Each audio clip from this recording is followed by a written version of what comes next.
Hello guys, buckle up and prepare yourself for we are about to start the discussion about the solar thermal system. So solar thermal system, tinatawag din siyang CSP or the concentrating solar power. Yung pagkolekta niya ng enerhiya sa araw ay ginagamitan ng mirrors. Kung ikukumpara siya sa photovoltaic system, yon kumukolekta ng araw sa solar panels. So with the use of solar panels. So balik tayo sa solar thermal system. After makakuha ng energy from the sun with the use of mirrors, i-reflect or i-redirect naman ito sa tube. So, sa loob ng tube, nandun yung fluid na tinatawag nating HTF or heat transfer fluid. Then, after ma-reach yung heat ng HTF, for example, at 400 degrees centigrade, pupunta yung HTF sa heat exchanger set na tinatawag. So, sa loob ng heat exchanger set, nandoon yung water. Yung water na nasa ibang tube, pwera pa yung papasukan ng HTF. So, with that, matatransfer yung init ng HTF doon sa water. So, take note, hindi yun magmi-mix. Then, after that, mag-create yun na tinatawag na superheated steam. So, yung steam na yun yung papatakbo ng turbine or yung steam turbine na tinatawag natin. Then, kapag nag-rotate yung steam turbine, gayon din yung generator. Then, yung generator, ito yung nagko-convert ng mechanical energy to electrical energy. So, doon na nagkikreate yung types of solar thermal system. So, we have parabolic trough, solar tower, the linear Fresnel reflector, and parabolic dish. So, lahat yan same ng operation. Maliban lang sa way ng pagkolekta ng enerhiya sa araw and kung saan mag-focus or magre-redirect. So, although they are all using mirrors, but with different strategies to get that maximum energy from the sun. Next is parabolic traps. So, yung mga traps na yun, na kilala rin bilang line focus collectors, ay nakaayos ng magkakatabi sa mga hanay sa isang solar field at binubuo ng mahabang parabolic shape na reflector na nakatutok sa isang tubo sa gitna ng trough.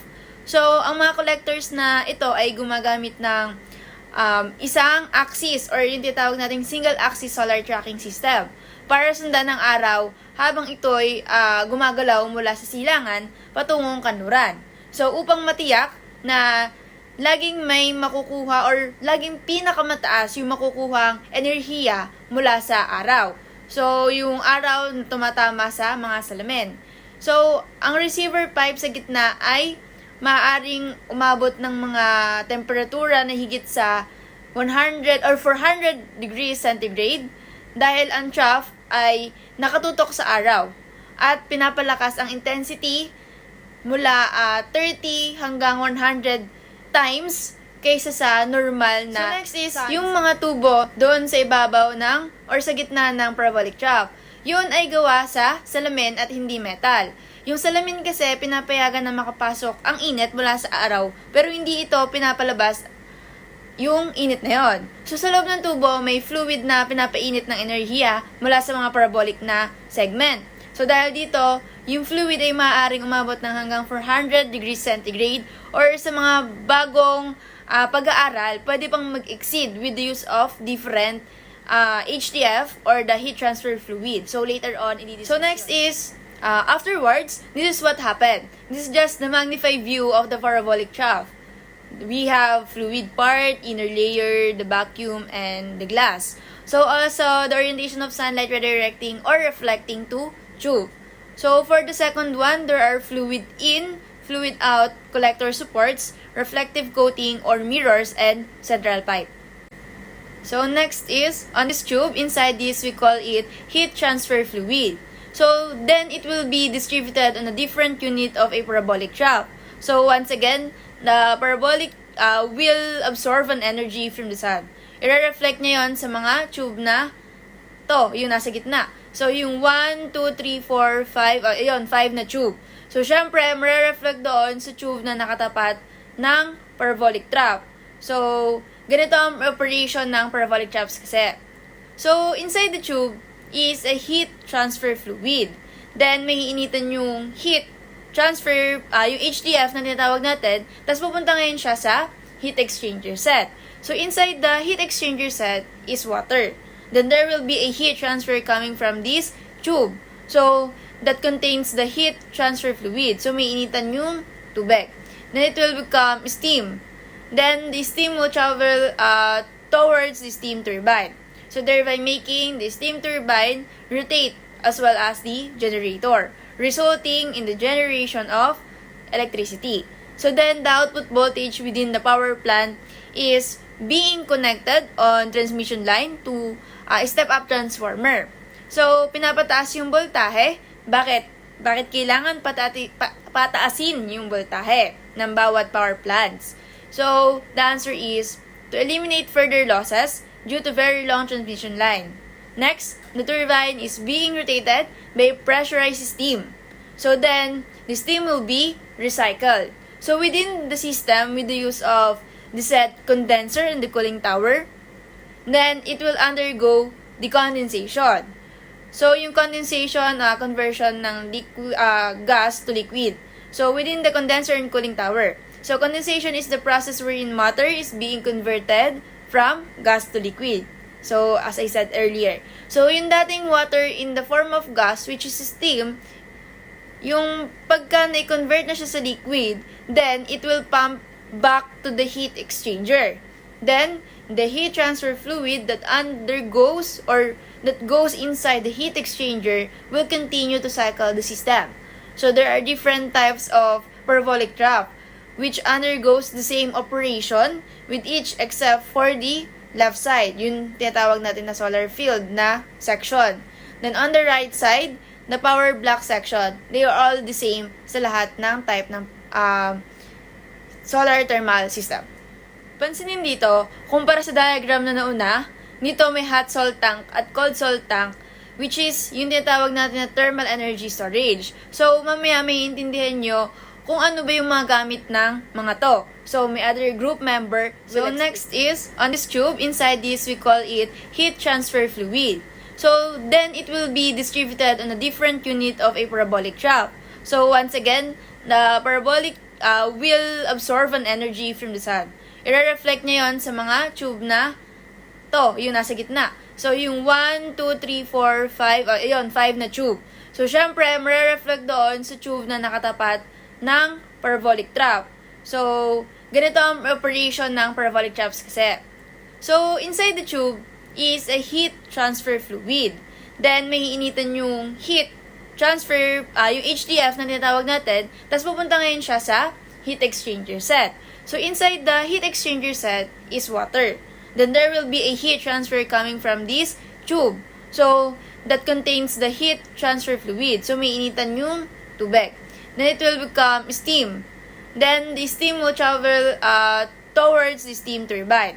So, thereby making the steam turbine rotate as well as the generator, resulting in the generation of electricity. So, then, the output voltage within the power plant is being connected on transmission line to a step-up transformer. So, pinapataas yung voltahe. Bakit? Bakit kailangan pataasin yung voltahe ng bawat power plants? So, the answer is to eliminate further losses due to very long transmission line. Next, the turbine is being rotated by pressurized steam. So then, the steam will be recycled. So within the system, with the use of the set condenser and the cooling tower, then it will undergo the condensation. So yung condensation, conversion ng gas to liquid. So within the condenser and cooling tower. So, condensation is the process wherein matter is being converted from gas to liquid. So, as I said earlier. So, yung dating water in the form of gas, which is steam, yung pagka na-convert na siya sa liquid, then it will pump back to the heat exchanger. Then, the heat transfer fluid that undergoes or that goes inside the heat exchanger will continue to cycle the system. So, there are different types of parabolic trap, which undergoes the same operation with each except for the left side, yung tinatawag natin na solar field na section. Then on the right side, the power block section, they are all the same sa lahat ng type ng solar thermal system. another representation of heat exchanger. Isa pang uri ng heat exchanger na tinatawag na shell and tube heat exchanger gamit ang larawan sa ating screen. Ano ito at paano ito gumagana? Ang shell and tube heat exchanger ay may dalawang pangunahing bahagi. Una ay ang shell. Ang shell ang malaking lalagyan kung saan dumadaloy ang isa sa mga fluid. Tubes naman, ito naman ang mga tubo sa loob ng shell kung saan dumadaloy ang isa pang fluid. Sa diagram, makikita natin na ang cold fluid o kulay asul ay pumapasok sa itaas na bahagi at dumadaloy sa loob ng mga tubo. Kasabay nito ang heating medium o mainit na fluid, ayun yung kulay pula, ay pumapasok sa shell at umiikot sa labas ng mga tubo. Habang dumadaloy ang dalawang fluid, may heat transfer na nangyayari. Ang init mula sa heating medium ay ipinapasa sa cold fluid sa loob ng mga tubo. Dahil dito, ang cold fluid ay umiinit at maaaring maging steam bago lumabas sa kabilang dulo. Ang proseso ay maaaring maganap ng pabaligtad, depende sa disenyo. Pwedeng nasa tube ang heating medium at nasa shell ang tubig. Bakit ito mahalaga? Ang ganitong disenyo ay mas epektibo sa heat transfer dahil sa malawak na surface area ng mga tubo. Karaniwang itong ginagamit sa mga power plant, industriya ng langis at pagpapalamig ng makina. Flexible ito dahil maaaring i-adjust ang flow ng fluid depende sa pangailangan. Sa madaling sabi, ang shell and tube heat exchanger ay isang mahalagang bahagi ng maraming industriya dahil sa kakayahan nitong magpalitan ng init ng mahusay. Ngayon naman ay ipapaliwanag ko kung paano gumagana ang shell and heat tube exchanger na kadalasang ginagamit sa mga solar thermal power plant bilang steam generator at superheater. Paano nga ba ito gumagana? Una, ang tubig ay pumapasok sa mga tubo o blue section sa diagram. Pangalawa naman, ang heat transfer fluid o ito naman yung pulang bahagi ay dumadaloy sa loob ng shell sa labas ng mga tubo. Pangatlo, habang dumadaloy ang tubig sa mga tubo, naiinitan ito ng heat transfer fluid mula sa shell. Dahil dito, nagiging steam ang tubig. Pang-apat, ang steam ay lalabas sa kabilang dulo ng heat exchanger at maaaring gamitin sa turbine ng power plant upang makabuo ng kuryente. Flexible design, depende sa disenyo. Maaaring baliktarin ang daloy, halimbawa na lang, pwedeng sa tubo dumadaan ang heat transfer fluid at sa shell naman ang tubig. Ang ganitong setup ay ginagamit sa iba't ibang industriya dahil sa mataas na efficiency sa heat transfer. Kahalagahan sa power plants. Sa mga solar thermal power plants, ginagamit ang heat exchanger bilang steam generator upang gawing steam ang tubig at bilang superheater upang pataasin ang temperatura ng steam bago ito pumasok sa turbine. Sa madaling salita, ang shell and tube heat exchanger ay isang mahalagang bahagi ng mga power plant lalo na sa pagbuo ng kuryente gamit ang init. Makikita natin sa larawan ang isang actual setup ng heat exchanger sa isang solar thermal power plant. Sa Pilipinas, wala pa tayong solar thermal power plants. Pero sa US at mga disyerto, marami ang ganitong klase ng planta. Bakit nga ba sa mga disyerto? Dahil mataas ang sikat ng mga araw doon, kaya perpekto ito para sa solar thermal energy. Ano nga ba ang papel ng heat exchanger dito? Ang heat exchanger sa solar thermal power plant ay responsable sa pag-init ng tubig gamit ang init mula sa araw. Ginagamit ito bilang steam generator upang lumikha ng steam na magpapatakbo ng mga turbine para sa kuryente. Sa madaling salita, ito ang puso ng sistema na nagko-convert ng solar energy patungo sa kuryente. Kung makakabisita kayo sa isang solar thermal power plant, ganito ang itsura ng kanilang heat exchanger. Ito naman yung cutout view of heat exchanger. Ito pa yung isang cutout view ng heat exchanger. Ano ang steam turbine? Ang steam turbine ay isang uri ng turbine na gumagamit ng steam upang makalikha ng enerhiya. Ang pinaka-importanting bahagi nito ay ang blade na idinisenyo upang gumana ayon sa ugali o behavior ng steam. Kapag dumaan ang steam sa mga blade, pinapaikot nito ang turbine na nagko-convert ng thermal energy patungo sa mechanical energy. Pagkakaiba ng steam turbine at hydroelectric turbine. Kung ikukumpara natin sa hydroelectric turbine, makikita natin na iba ang disenyo nito. Sa hydroelectric power plant, ang tubig ang nagpapakilos ng turbine. Kaya base sa behavior ng tubig ang disenyo nito. Sa steam turbine naman, ito ay idinisenyo upang gumana batay sa behavior ng steam. Sa madaling salita, ang steam turbine ay mahalagang bahagi ng mga power plant lalo na sa mga gumagamit ng fossil fuels, nuclear energy at renewable energy gaya ng solar thermal power plant. In Nevada, USA, there's a parabolic trough design solar power plants with 120 hectares of mirrors to focus sunlight around the size of 265 football fields. Its heat collectors are made up of long parabolic trough mirrors, each with a heat collecting tube. When sunlight is reflected by the silver mirror, the temperature at the focal point is 70 times higher than normal sunlight. When the reflected sunlight focuses onto the heat collecting tubes, it passes through the vacuum layers and into the anti-reflection coating of the tubes, heating up the synthetic oil composites inside, while the vacuum layers prevent heat losses.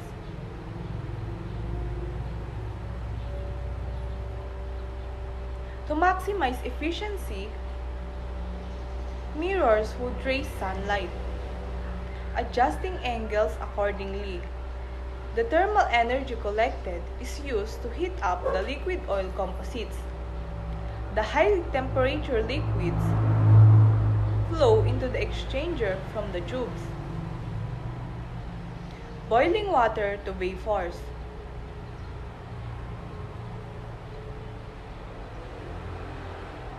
Driving the turbines to generate electricity. This power plant generates enough electricity to provide for 2,500 households per year. In Nevada, USA, there's a parabolic trough design solar power plants with 120 hectares of mirrors to focus sunlight around the size of 265 football fields. Its heat collectors are made up of long parabolic trough mirrors, each with a heat collecting tube.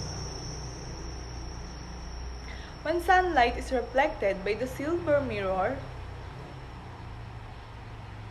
the temperature at the focal point is 70 times higher than normal sunlight. When the reflected sunlight focuses onto the heat collecting tubes, it passes through the vacuum layers and into the anti-reflection coating of the tubes, heating up the synthetic oil composites inside, while the vacuum layers prevent heat losses.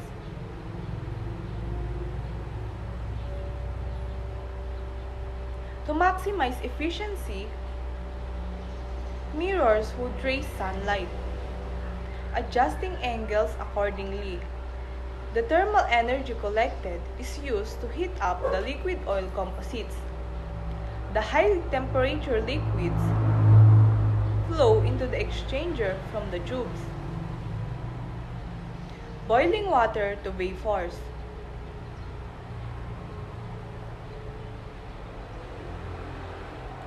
Driving the turbines to generate electricity. This power plant generates enough electricity to provide for total Parabolic traps operating principle. Heat from the sun is being collected by special mirrors, which is then reflected to the pipe that runs down the middle of the trap. Ang parabolic trap daw ay gumagamit ng mga special mirrors na nagre-reflect ng araw. Ganito yan. Ito ang special mirrors na tinatawag. For example, ito ang salamin or mirrors, special mirrors. Ito yung tube sa taas niya. Ngayon, yung araw, yung sinag dyan magdadirect sa mirror. Ngayon, yung mirror, i-reflect naman niya pabalik doon sa tube na may lamang HTF. Dahil sa pag-reflect ng sinag ng araw na yan sa tube, yung HTF sa loob ng tube ay napapainit niya. Mabilis na napapainit. Within this central pipe is a heat transfer fluid. Yun yung sinabi ko kanina, yung HTF. Flowing inside it. The HTF inside the pipe can reach a temperature around 400 degrees Celsius. As the trap focuses sun at 30 to 100 times its normal intensity. Yung 300 to 100 times na yan, ito yan. Yung sinag ng araw na nakadirect sa atin, mainit na yun, di ba? Pag naman pag naman yung sinag ng araw ni-reflect ng mirror pabalik sa ating tube na may lamang HTF. Kung gaano kainit sa atin direct, 30 to 100 times yung init nun pag binalik ng mirror papunta sa may tube. Ganon kainit yun. Yun yung malaking katulungan ng mga special mirrors na ito. This hot fluid goes to heat exchangers, where the heat is transferred to water generating high pressure superheated steam. Ngayon, yung fluid na nasa loob ng ating tube, yung HTF, pag mainit na yan, pumupunta yan sa may heat exchanger, where yung init na yon natatransfer niya sa tubig. Sa sobrang init nung ating HTF na yon, pag dumali siya sa may tubig, nakapag-generate siya ng high pressure superheated steam. This steam, yung steam na to, yun ngayon ang nagpapamove sa turbine para mapapower nyo yung generator para makapag-produce ng electricity. The HTF keeps circulating within the system. Yun nga, yung HTF na yan, paikot-ikot lang sa system yan. Hanggang sa makapag-produce ng maraming electricity. The steam is being condensed which is not to be sent back through the heat exchangers. Which is to be sent back through the heat exchangers. Yung steam na yan, yung tubig yun. Yung steam, ito yung from liquid to gas. Ngayon, yung gas na yan, nagiging liquid ulit siya. Tapos, naibabalik siya ngayon sa may heat exchangers dahil sa may condenser. At yung cycle na yan ay paulit-ulit na nangyayari. Heat transfer fluids. In a solar thermal system, heat transfer fluid or HTF is a liquid or a gas specifically manufactured for the purpose of transmitting heat from one system to another. Yung heat transfer fluids na yan or HTF, pwede siya maging liquid or gas. Ang ginagawa ng HTF nito ay siya yung pinapainit ng sinag ng araw. Dahil sa HTF nito, nakapag-produce ng electricity gamit ang solar thermal. Dahil Yung HTF, pinapainit ng mirror. Yung pagka na-reach na yung temperature niya, for example, 400 degrees. Pag pumunta ngayon sa tubig yan, sa may heat exchanger, mapag-produce ng steam hanggang sa mapag-produce ng electricity. Yun ang purpose ng HTF. Ang example ng mga HTF or heat transfer fluid ay air, water, molten salts, glycol base, glycerin base, and synthetic oil. Yung air and water, hindi na masyadong ginagamit sa pagdidesign yan. Dahil yung air, di rin naman madalas nagagamit yan.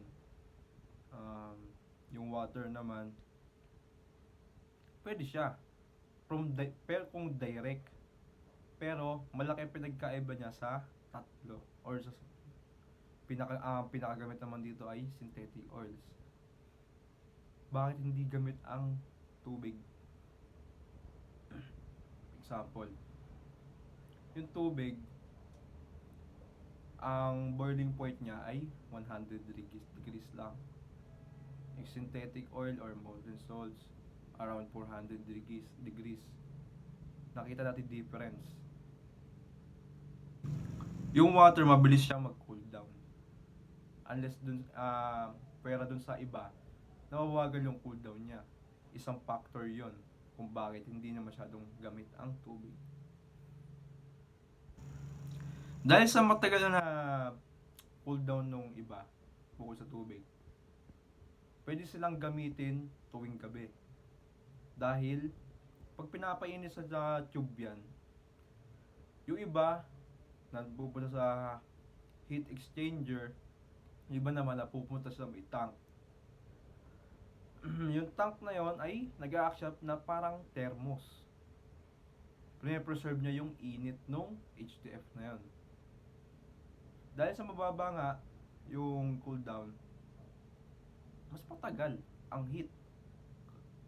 Matagal na nga yung heat na nakandun pa siya sa tank na parang thermos. Dahil sa may tank na yan, dahil mabagal ang cool down, yung system magagamit pa rin yan kahit walang araw.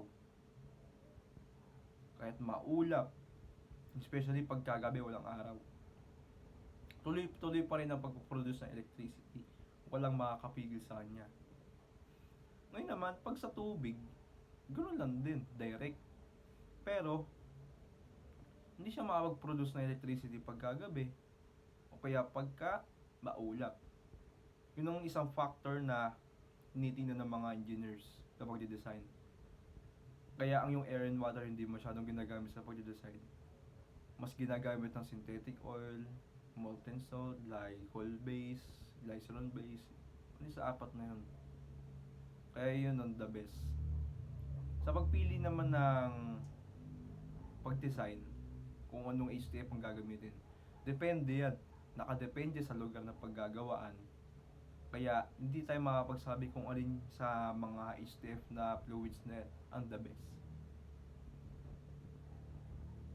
The following characteristics are being considered on what type of HTF is to be used in solar thermal power plant. First is the operating temperature. This refers to the temperature range at which the HTF can efficiently and safely operate. Solar thermal plants often work at high temperatures to maximize efficiency, so the HTF needs to handle that without degrading or becoming unsafe. In operating temperature, kino-consider ng mga engineers kung anong HTF ang ginagamit nila. Dahil yung HTF, may mga temperature ranges yan. Iba-iba yan. Kung anong mas mataas na range ng temperature, yun yung mas efficient. Tapos, kino-consider nila kung mataas nga yung temperature range at kung safe ba ito na i-operate sa solar thermal plants.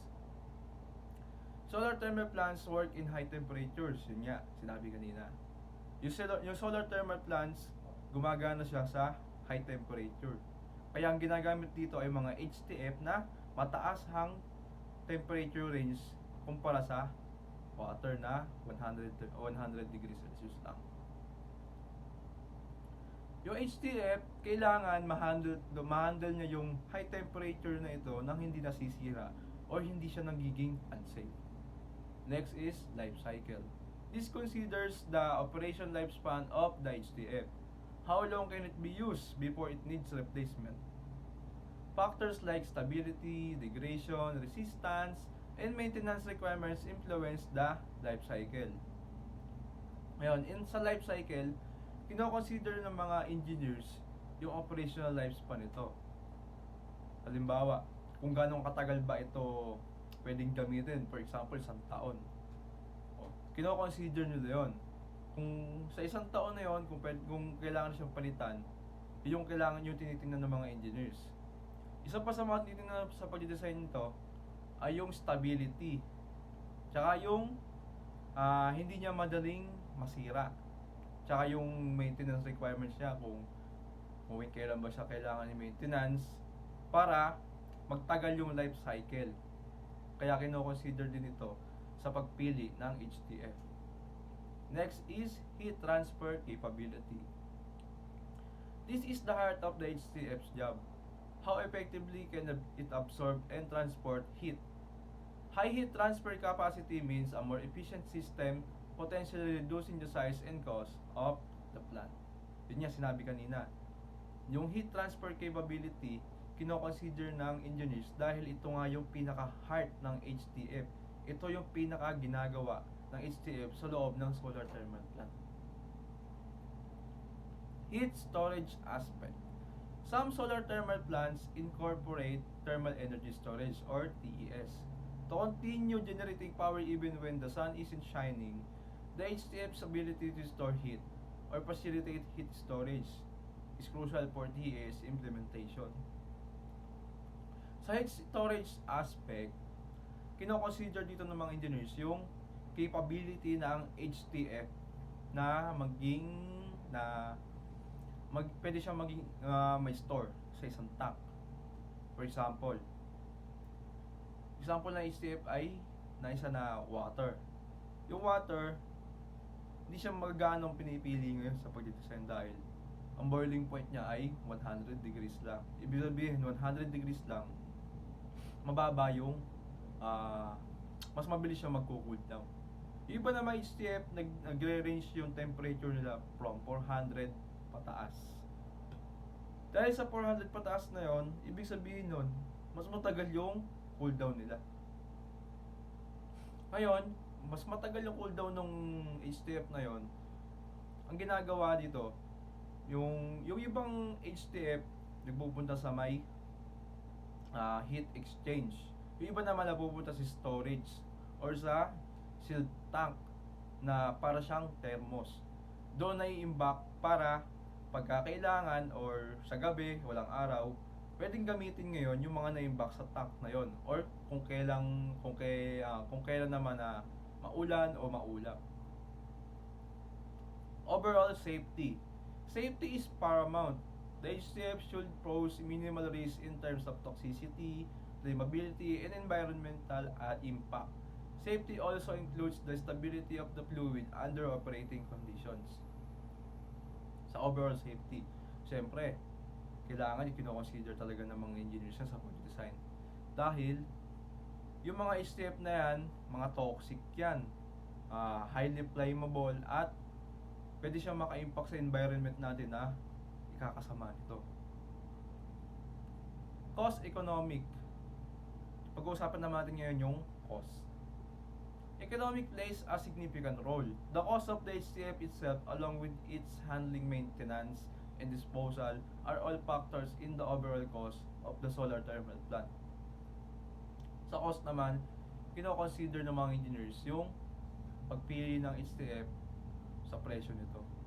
Siyempre, meron ka HTF na mas mababa ang presyo, pero yung life cycle naman niya ay mababa lang at hindi siya masyadong efficient.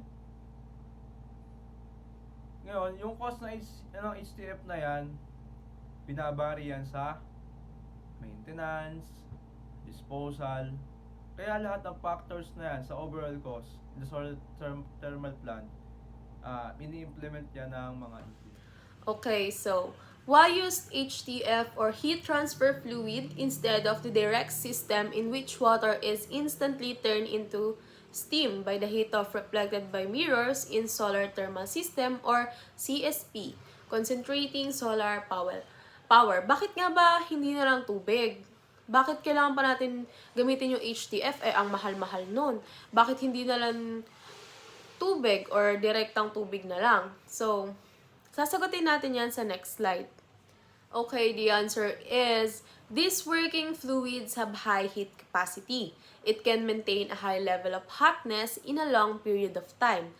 That is why in CSP or concentrating solar power, large volume of HTF, heat transfer fluid, is heated to an elevated temp during daytime where sunlight intensity is at its peak. Then it is being stored in a tight vessel. It acts as a reserve power that can be used during cloudy days when the sun's intensity is at its lowest, or during nighttime where there is totally no presence of sunlight. Bakit HTF? Why not use water or yung tinatawag nating direct system kung saan tubig mismong ginagamit? Ang nire-receive kasi na temperature ng HTF ay 400 degrees centigrade or more. Ang tubig naman is 100 degrees lang. Pag lumagpas na ron ay mag-evaporate na, mag-evaporate na yung tubig. Pwede naman siyang gamitin, pero hindi na siya magagamit kapag gabi na or wala ng heat from the sun. In simple words, yung HTF na to is kayang tumanggap ng mas maraming heat kaysa sa tubig. Hindi ito magiging steam agad when it reaches 100 degrees. It allows to transmit heat from one system to another. Kaya nitong patagalin yung init sa kanya. Kaya ito nakakapag-reserve ng energy that we can use at night or when there is no heat from the sun. So, sa madaling salita, mas marami kasi yung capacity ng HTF para sa heat. Tapos, kaya nitong i-reserve yung init, ilalagay lang natin siya sa tight vessel kung saan pwede nang gamitin yung tinabi natin na init na yon pag naggabi na, umuulan na, or cloudy na. Okay, sa slide na to, nandito yung parabolic trough basic diagram. Ito pa lang yung basic na diagram. Marami pa tong diagram, pero yung sa may part kung nasan yung mga generator, hindi yun nababago. We can see here is the part of the parabolic trough. The curved mirror reflect the sun's heat to the glass tube. So, alin nga ba dyan yung may glass tube at yung may mirror? Yun yung part na kung saan may 5 nakapila. So, sa loob nito ay yung HTF or heat transfer fluid. Pupunta yan sa heat exchanger na may laman na tubig. Pero dahil sa init na meron yung heat transfer fluid na may 400 Celsius or more, kaya pag nasa heat exchanger na siya, yung tubig sa loob nito is mag-evaporate. Tapos, magpo-produce siya ng steam. Steam that helps to generate electricity from the steam turbine. Meron din diyang condenser kung saan yung steam will turn back to water with the process of condensation. Then, it will go back to the heat exchanger. So, ulit-ulit lang nagkakaroon siya ng cycle. So, dito sa may basic diagram na to, pwede dito i-apply yung direct system. Since wala ditong tank na mamaya babanggitin natin. Hindi dito nag-i-store ng init or yung HF hindi dito nag-i-store ng init. So, sa illustration naman na to, meron na dito nadagdag. So, dito naman, bakit may tangke na? Unlike sa basic diagram ng parabolic trough, paano nga ba nagagamit yung solar thermal power sa gabi? So, using those tank, yung hot salt tank and cold salt tank, the HTM can preserve its heat. Heat transferred fluid like molten salt can be preserved in the hot salt tank. Hindi yan yung asin na tinitikman natin. Some of the HTM will be used to the heat exchanger, while others go to tight vessel or yung hot salt tank nga. Mape-preserve dito yung heat. Then magagamit ito pag gabi na or pag cloudy or kaya tag-ulan. Unlike sa direct system which is water lang yung ginagamit. Water is directly evaporized by the heat of sun. Kapag maaraw lang natin siya pwedeng gamitin. Other than that, useless na siya. Pag gabi, umuulan o maulap, hindi na natin siya magagamit. Kasi nga, hindi na ito kaya mag-preserve ng init na pwedeng mag-evaporize yung tubig na nasa heat exchanger. Parang, hindi ka nagagamit dito ng heat exchanger since yung mismong tubig na is mag-evaporate na siya sa araw. The solar tower principle. The setup includes an array of large number computer-controlled sun tracking mirrors known as heliostats. This is a type of mirror that the solar tower use. Heliostats are designed to track the sun's apparent motions in the sky, and they are often made of plane mirrors. So, sunlight can be concentrated as much as 1,500 times its normal intensity. These mirrors are moved in dual axis, north to south and east to west, and are located at the ground level, which collects energy from the sun, then reflect it towards a receiver which contains HTF or heat transfer fluid located at the top of the tower. Meron siyang thermal receiver kung saan mayroon itong heat transfer fluid. Doon nirerekta ng heliostats yung sunlight. The HTF is being heated at around 600 degrees centigrade, much higher than the parabolic trough. And just like the parabolic trough, through pipes, it goes to a setup heat exchanger. Then, it transfers the heat to water, thereby generating high-pressure superheated steam, which is being used to turn a steam turbine. Pinagkaiba lang nila dito is how they receive the sunlight. May kanya-kanya silang unique of receiving heat. Pero yung process ng pag-generate ng kuryente is halos parehas lang sila or same sila ng parabolic trough.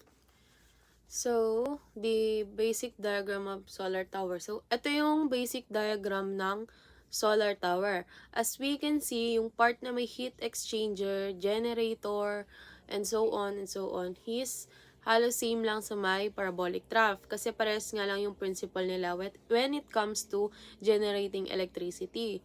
Since parehas lang yung way nila ng pag-generate ng electricity. Ngayon, ang pinagkaiba lang nila yung pag-collecta talaga ng araw. Kung mapapansin nyo sa may diagram, yung mirror nila is flat na and nakatutok siya sa tower.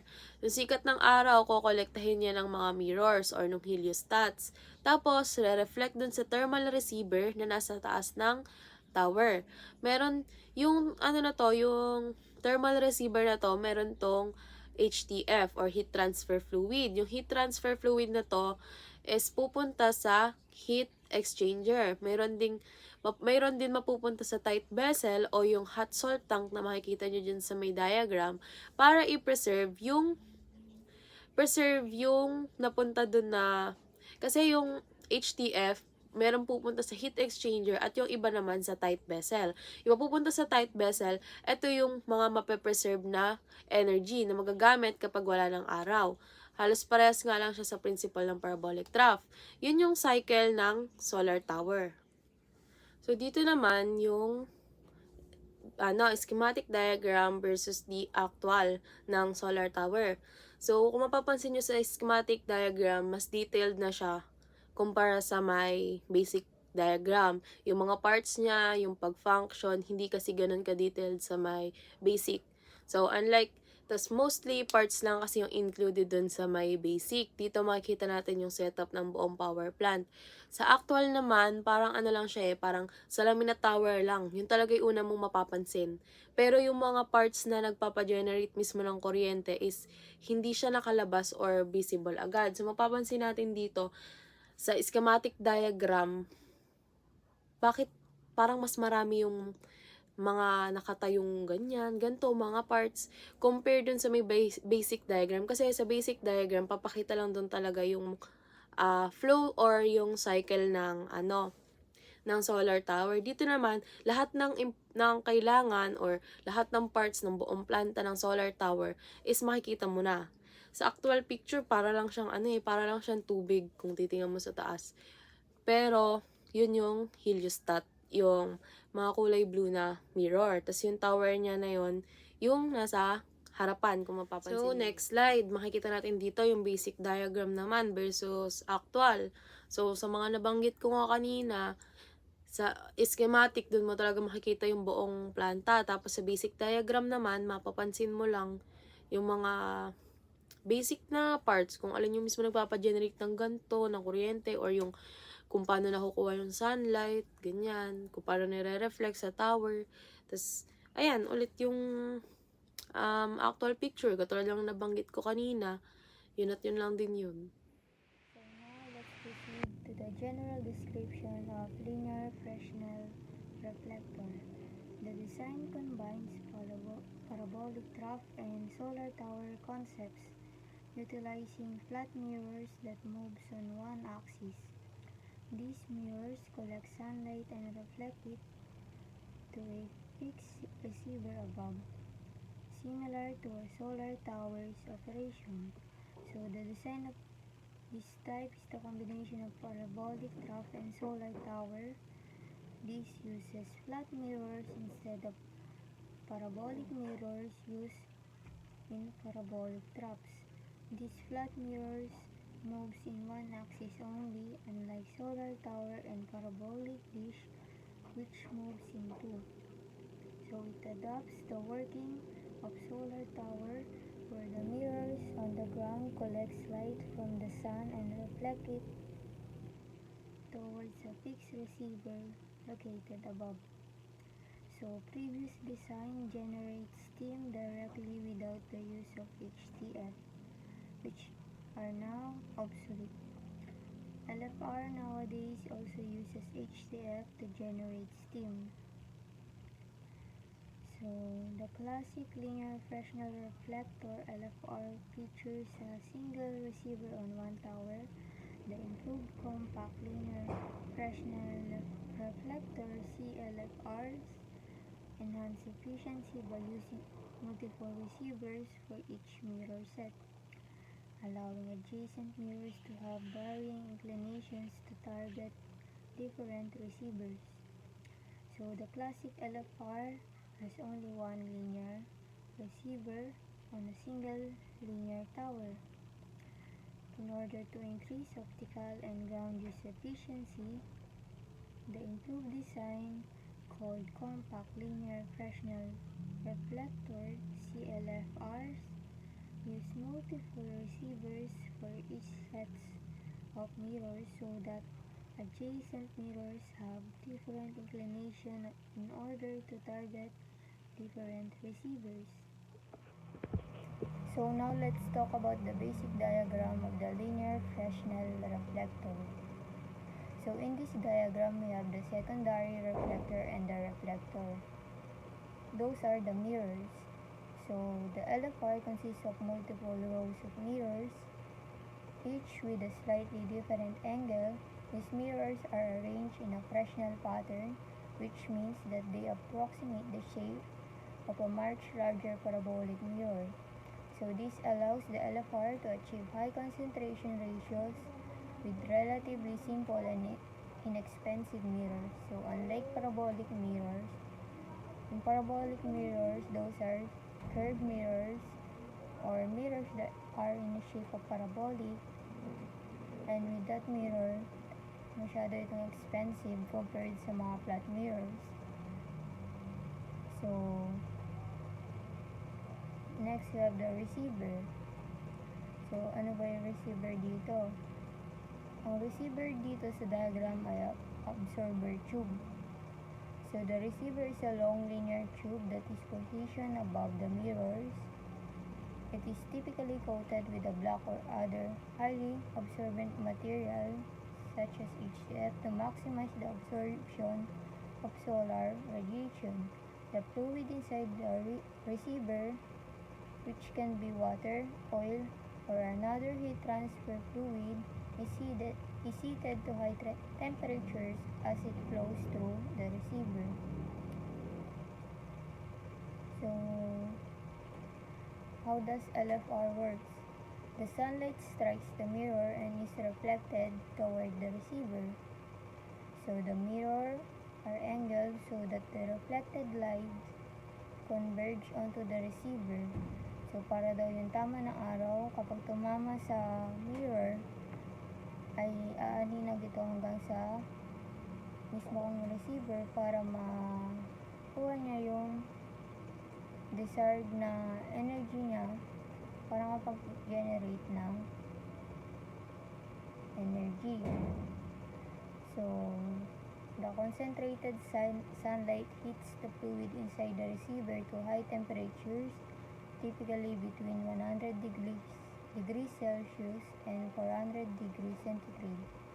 So, ang linear Fresnel reflector maaari daw natin gamitan ng water since ang boiling point na tayo 100 degrees centigrade or kaya ng synthetic oils or other HTF products na higit sa taas na 400 degrees centigrade ang kanilang binibigay na temperature. So the hot fluid can then be used to generate electricity by passing it through a heat exchanger to produce steam, which drives a turbine connected to a generator. So, alternatively, the hot fluid can be used directly for industrial process heat applications such as desalination, chemical production, or food processing. Linear Fresnel reflector offers a cost-effective approach to concentrating solar power, but they come with certain trade-offs. Now, let's delve into the general description of LFRs. First, flat mirrors are used, which is cheaper. So what makes them cheaper? Flat mirrors are significantly cheaper to manufacture and install compared to the curved mirrors used in other CSP technologies like parabolic traps. So this makes the LFR system more cost-effective and more economically viable, especially for large-scale deployments. So the flat mirrors, when it comes to maintenance, it gives us much simpler maintenance. So they are easier to clean and maintain, reducing operational costs. So the flat shape of the mirror allows efficient space utilization. It allows for denser packing of mirrors, potentially capturing more sunlight in a given area. However, flat mirrors cannot achieve the same level of precise focus as curved mirrors due to its optical efficiency. This leads to some light spillage and reduces the overall optical efficiency of the system.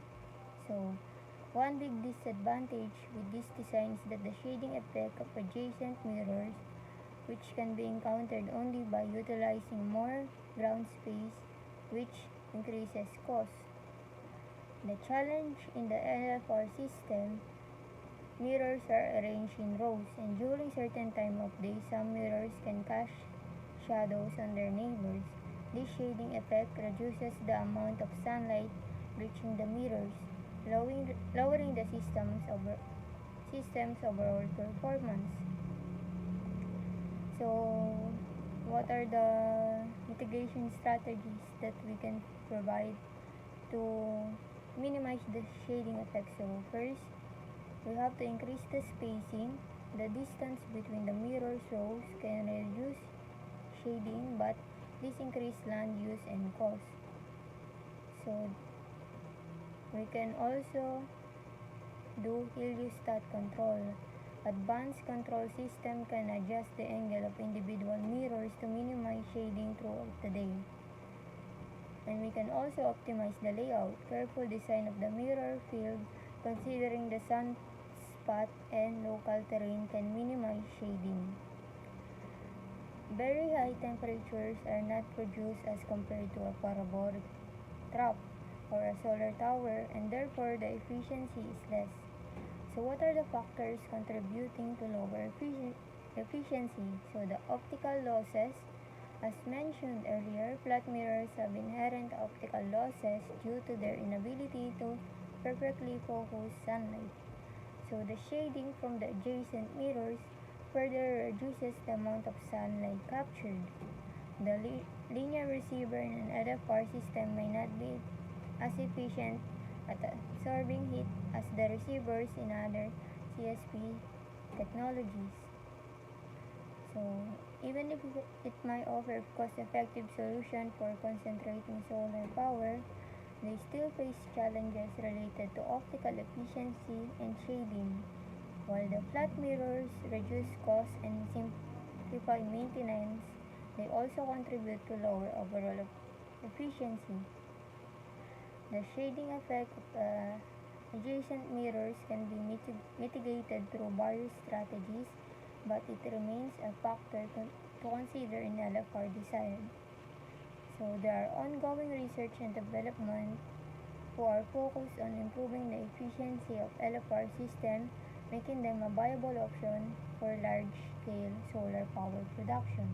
So now let's proceed to the revision of design of linear Fresnel reflector. So the revision of design is called the compact LFR or compact linear Fresnel reflector.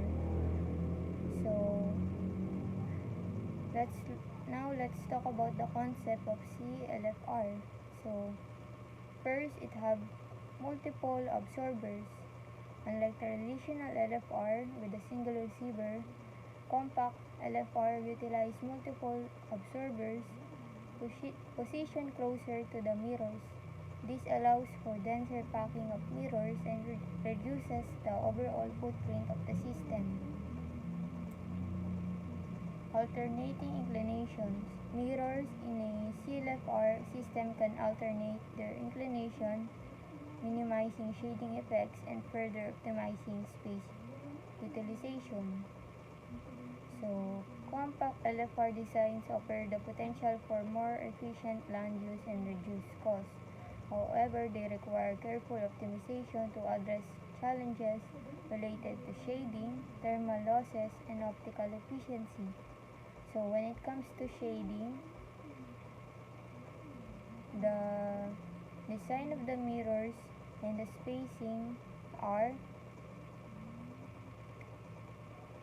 being revision. So, first, to optimize its mirror geometry, first we have to consider the shorter focal length. The reducing the focal length of the mirror allows for a more compact arrangement. However, this can also increases optical losses.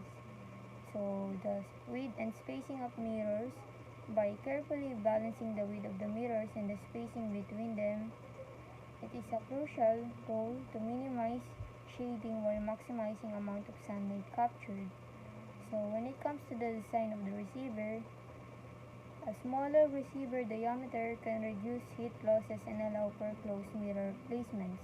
The more na you have of receivers, the smaller you can get them para ma-reduce yung heat losses at para sa ma-allow natin ang closer mirror placement. So, we can also improve the design with advanced insulation. So, efficient insulation of the receiver is essential to minimize heat loss, especially in compact design where components are close together. So, when it comes to considering compact linear LFR, to compact LFRs, shading and blocking. Next, we have thermal losses, optical efficiency, and cost. So, when it comes to shading and blocking, these effects become even more critical in compact designs. Careful analysis and optimization are needed to minimize losses. So, with components closer together managing thermal losses, it becomes more challenging. Efficient insulation and heat transfer mechanism are crucial when it comes to thermal losses. So while compactness is a goal, it's essential to maintain a reasonable level of optical efficiency.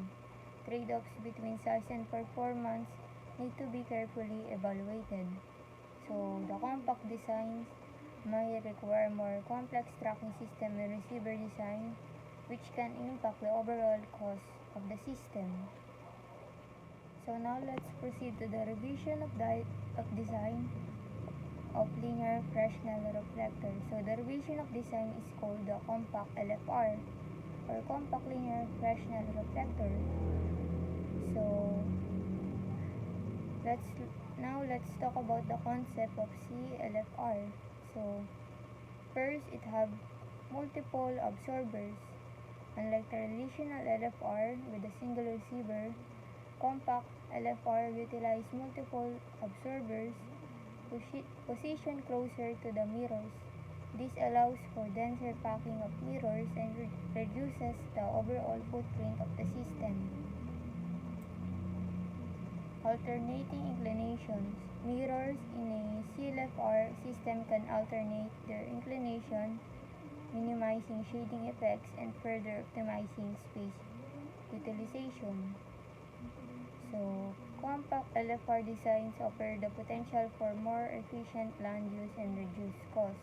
However, they require careful optimization to address challenges related to shading, thermal losses, and optical efficiency.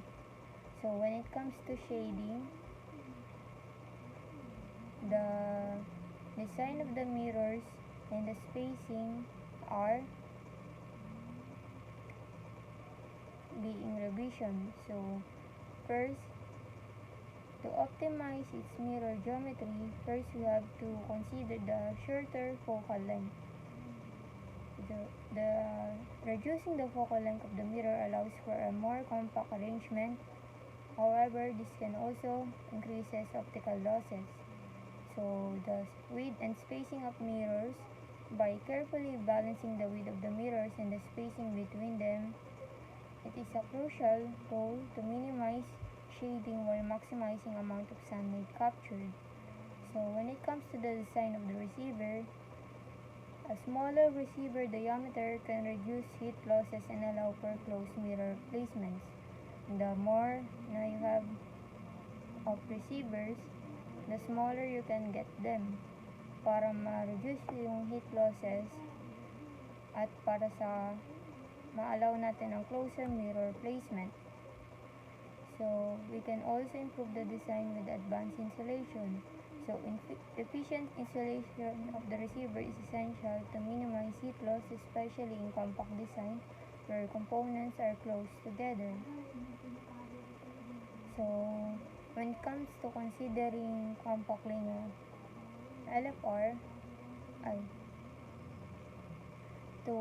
compact LFRs, shading and blocking.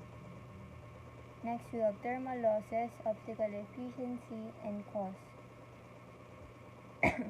So, when it comes to shading and blocking, these effects become even more critical in compact designs. Careful analysis and optimization are needed to minimize losses. So, with components closer together managing thermal losses, it becomes more challenging. Efficient insulation and heat transfer mechanism are crucial when it comes to thermal losses. So, while compactness is a goal, it's essential to maintain a reasonable level of optical efficiency. Trade-offs between size and performance need to be carefully evaluated. So, the compact designs may require more complex tracking system and receiver design, which can impact the overall cost of the system. Now, we have the next type, the parabolic dish. This consists of sets of flat mirrors combined to form a large parabolic dishes that is attached to a motor sensor, which tracks the movement of the sun in dual axis. The collected energy from the sun is being concentrated to the PCU located at the focal point of the dish. The PCU consists mainly of thermal receiver and the Stirling engine. The thermal receiver, which is a heat exchanger, transfer its heat to the Stirling engine, causing it to reciprocate. This reciprocating movement causes the rotation of an electric generator. These dishes can concentrate sunlight much better than parabolic troughs, and the fluid run through them can reach temperatures upwards of 750 degrees centigrade. Because of the limitation of size and the small quantity of fluid, Parabolic dish collectors are suitable for small-scale power generation up to a few kilowatts.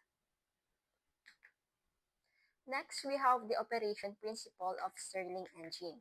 Stirling engines can be hard to understand. Here are the key points.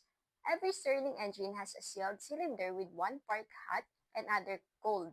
The working gas inside the engine, which is often air, helium, or hydrogen, is moved by a mechanism from the hot side to the cold side. When the gas is on the hot side, it expands and pushes up on a piston. When it moves back to the cold side, it contracts. A parabolic dish is a solar concentrator that tracks the sun to maximize energy capture. It mirrors focused sunlight onto a concentrator, directing heat to a power conversion unit or the PCU with a Stirling engine which converts it into electricity. The elevation and azimuthal drive units enable tracking, adjusting the dish position for optimal sunlight exposure. A supporting frame, arm bracket, and control system ensures stability and efficiency, while the pylon column and the base provide structural support. This system is widely used for solar thermal power generation, efficiently harnessing renewable energy. Now, we will take a look at some of the largest solar thermal power stations in the world. These facilities harness the power of the sun using advanced technologies such as parabolic troughs and solar towers to generate clean energy. The Ouarzazate Solar Power Station in Morocco leads the list with a massive 510 megawatts capacity, while other major plants like Ivanpah in the USA and the Solaben in Spain also contribute significantly to renewable energy production. The Mohammed bin Rashid Al Maktoum Solar Park Phase 4 in Dubai, UAE is one of the world's largest and most ambitious solar energy projects, combining 600 megawatts of parabolic trough technology and 100 megawatts from a solar tower. It is designed to enhance the UAE's transition to renewable energy. Expected to be operational by 2022, this project is a crucial step toward sustainable power generation, reducing carbon emissions while harnessing the region's abundant sunlight. Once completed, it will significantly contribute to Dubai's goal of achieving 75% clean energy by year 2050.